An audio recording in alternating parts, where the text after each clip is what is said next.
उसने अपने वक्तव्य में बोला कि जो लोग काम नहीं कर रहे हैं संसद में बैठे, उन्हें चूड़ियां पहन लेनी चाहिए। सुना आप लोगों ने? अब चूड़ियां पहन लेनी चाहिए। चूड़ियां पहनने का मतलब क्या है? यानी कि हम उन लोगों को कमजोर बता रहे हैं, कायर बता रहे हैं।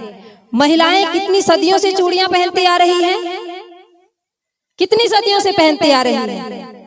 सबके घरों में चूड़ियां पहनती हैं महिलाएं, हजारों वर्षों से। कौन बोला हजारों वर्षों से? हजारों वर्षों से महिलाएं चूड़ियां पहनती आ रही है। और आप सभी बुद्धिजीवी लोग, अभी यहाँ पर शिक्षा पर भी बात हो रही थी, नौकरी पर भी बात हो रही थी, हर चीज पर बात हो रही थी। हमारा समाज शिक्षित भी हो गया बाबा साहब की बात को मानकर, नौकरियां भी लग गया बाबा साहब की बात को मानकर। लेकिन महिलाओं की चूड़ियां तो आज भी नहीं उतरी हैं। आपकी घरों की महिलाएं तो आज भी साड़ी के कलर की चूड़ियां पहनती हैं, और आप उनको बड़े शौक से कहते हो कि हरे हरे रंग की ही पहनना।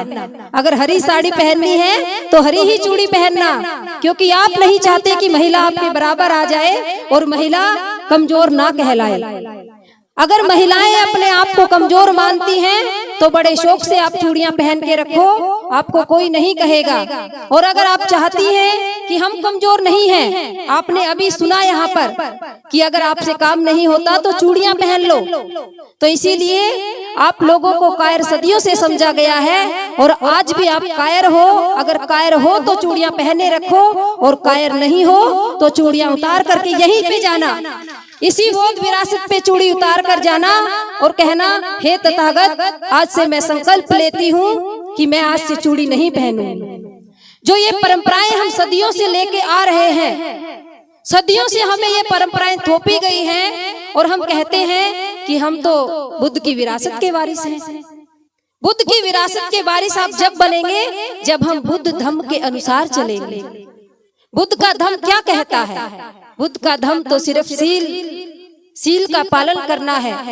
दया करुणा मैत्री हमारे अंदर होनी चाहिए। महाकारुणिक बुद्ध, हम कहते हैं कि महाकारुणिक बुद्ध की दया हो, करुणा हो, ऐसा ही बोलते हैं। तो दया और करुणा, महाकारुणिक बुद्ध के नाम के आगे तो महाकारुणिक लगता है, लेकिन हम तो दयावान भी नहीं बन पाए। अगर हम दयावान बन जाते तो हमारे घरों की जो महिलाएं, जो सदियां बीत गई, पीढ़ियां बीत गई, लेकिन हमने उनके घूंघट में, चाहे गर्मी हो चाहे सर्दी हो, चाहे वो घूंघट में खाना बना रही है, चाहे वो बाहर जा रही है, उनके ऊपर दया नहीं की कि नहीं, अब तो 21वीं सदी आ गई है, अब तुम्हें घूंघट करने की कोई जरूरत नहीं है। मैं नौजवानों से भी कहूंगी, नौजवान बड़े ही पढ़ लिख गए हैं, बड़े ही नौकरियां लग गए हैं, लेकिन जब घर में उनकी जीवन संगनी आती है तो क्या कहते हैं? माँ नाराज हो जाएगी, पिताजी नाराज हो जाएंगे अगर थोड़ा सा भी घूंघट ऊपर कर लिया तो। इसीलिए इज्जत तो घर की करनी ही पड़ेगी। तो प्रबुद्ध उपासक उपासिकाओं, क्या सारा ही ठेका महिलाओं ने लिया हुआ है इज्जत का? आप लोग भी थोड़ा इज्जत करो अपने माँ बाप की, और आप लोग भी अपने घरों में अपने माँ बाप की सेवा करो। तो इसीलिए प्रबुद्ध उपासक उपासिकाओं, ये बात कोई ये नहीं है कि मैं ये बात बोल रही हूँ और आप ताड़ी बजा रहे हैं। बस पीड़ा इस बात की है कि हम कहीं भी जाते हैं इस बात को बोलते हैं, क्योंकि ये हमने अपने गुरुजी से सीखा है, परम श्रद्धेय भिक्षु डॉक्टर करुणाशील राहुल जी से, और उसके बाद में उस बात पर कोई अमल नहीं होता है। तो इसीलिए अगर हम बाबा साहब के सच्चे अनुयायी हैं, अगर हमें अपनी बौद्ध विरासत को बचाना है, और अगर हमें, अभी तो यहाँ पर हजारों की संख्या में लोग हैं, हम चाहते हैं कि यहाँ पर लाखों की संख्या में लोग आए, और लाखों की संख्या में लोग आए और वो देखे कि देखो ये बौद्धों का कार्यक्रम हो रहा है, देखो ये बुद्ध के अनुयायियों का कार्यक्रम हो रहा है, ये बाबा साहब के मानने वालों का कार्यक्रम हो रहा है। सभी एक पहनावे में हो, सफेद सफेद ड्रेस में हो, चाहे महिला हो चाहे पुरुष हो, किसी का कोई भेद ना हो, किसी भी तरह का कोई भेदभाव ना हो। क्योंकि जब भी कोई बुद्ध धम्म के कार्यक्रम में जाता है तो उनकी ड्रेस कैसी होनी चाहिए, उनका पहनावा कैसा होना चाहिए, उनकी पहचान कैसी होनी चाहिए, उनकी बोली कैसी होनी चाहिए, उनका रहन सहन का तरीका कैसा होना चाहिए, ये सारी चीजें हमें कब मिलेगी?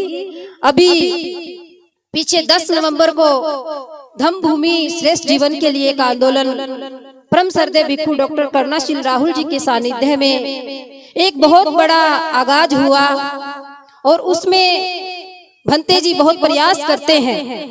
उन्होंने कहा कि कब तक हम ऐसे ही हिंदू बन करके अपनी बौद्ध विरासतों को बचाते रहेंगे।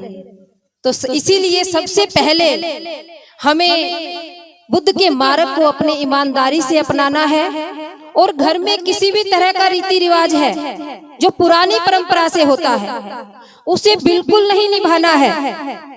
आप सभी लोग घर में शादियां भी करते हो, साधु साधु, आपकी बहुत हिम्मत है। मैं आइए इधर आ जाइए थोड़ा सा, ये देखिए आपकी हाँ जी, देखिए जब आजाद होना होता है तो उम्र लिहाज नहीं करती है। 70 साल की हमारी माता जी हैं जो जिन्होंने हिम्मत दिखाई है और उन्होंने साबित किया है कि वो कायर नहीं है, वो भी एक इंसान है जिस तरह से आप इंसान हो। आपका बहुत बहुत साधुवाद, बहुत बहुत आभार आपका।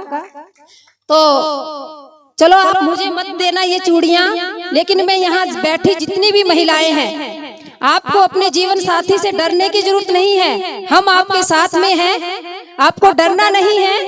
लेकिन जब हम जाएं तो आप हमें चूड़ियां अपनी देकर जा सकते हैं, यहाँ पर देकर जा सकते हैं, लेकिन आपको चूड़ियां देकर जाना है। आपको यहाँ से घूंघट मुक्त होकर जाना है, तब हम सोचेंगे कि हमारा जो जीवन है और हम जो यहाँ पर आए हम सफल हो गए। हम इतनी दूर आगरा हरियाणा से चलकर आए हैं, हम सोचेंगे कि हम वहाँ पर गए और हमने महिलाओं की आजादी का जो आगाज है वो मध्य प्रदेश में शुरू किया है। कि परम श्रद्धेय भिक्षु डॉक्टर कर्णाशील राहुल जी के सानिध्य में अभी 10 नवंबर को ही कार्यक्रम हुआ, उसमें कि जो हम बौद्ध लोग हैं या बुद्ध को मानने वाले हैं, बुद्ध के अनुयायी हैं, उनकी क्या क्या दिनचर्या हो। अभी तो आप लोगों को पता होगा कि सिर्फ हम जानते हैं, देखते हैं कि भंते जी हमारे समक्ष बैठे हैं और उन्होंने हमें तीक्ष्ण पेंसिल दे दिए, कार्यक्रम शुरू हो गया, हमने तीक्ष्ण पेंसिल ले लिए, बात खत्म। ऐसा नहीं है। बुद्ध को शांति का प्रतीक कहा गया है, बुद्ध शांति के प्रतीक हैं और बुद्ध को मानने से घर में शांति आएगी ही आएगी। कैसे शांति आएगी? अगर हम ईमानदारी से बुद्ध के शीलों का पालन करेंगे, ईमानदारी से उनके शीलों को जीवन में उतारेंगे। सिर्फ शील बोलने के लिए नहीं है, और शील कोई ऐसी चीज भी नहीं है कि वो किसी में बाध्य हो कि इसको महिला ही अपना सकती है, पुरुष ही अपना सकते हैं, या किसी जाति धर्म का है वही अपना सकता है। बुद्ध ने कहा कि प्रत्येक प्राणी, कोई भी प्रत्येक प्राणी है जो शीलों का पालन करता है, जो शीलों पर चलता है, उसका कल्याण होता है। और जो शीलों पर नहीं चलता है, वो चाहे किसी भी जाति में है, किसी भी धर्म में है, किसी भी संप्रदाय में है, वो तो दुखी रहेगा ही रहेगा। तो बुद्ध ने कभी किसी भी चीज को बाध्य नहीं किया है। इसीलिए जो बुद्ध हैं, जब हम बुद्ध को समझ जाएंगे, जब हम बुद्ध की विचारधारा को समझ जाएंगे, तो हम सबसे पहले अपने जीवन को श्रेष्ठ बनाएंगे।